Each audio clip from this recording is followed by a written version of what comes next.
Emotional si Jillian Ward sa interview sa kanya ni Tito Boy dahil sinagot niya na ang mga dating issue na hanggang ngayon ay pilit pa rin itong ibinabato sa kanya. Ayon kay Jillian Ward, sobrang nasasaktan na siya dahil pati ang kanyang ina ay nadadamay na. Dahil di umano sa pagkakaroon niya ng mga mamahaling sasakyan at bunggang dibo.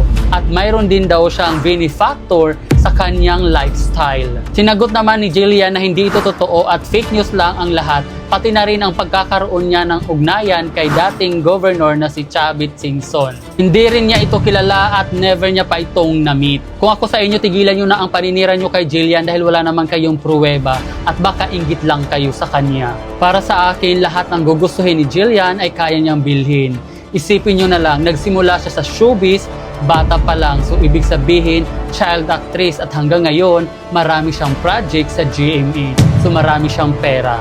Sa palagay ko, ang mga nagpapakalat ng fake news na ito ay mga basher niya. Gusto nilang saktan ang iyong damdamin. Jillian Ward, magpapakatatag ka lang. Kaya mo yan.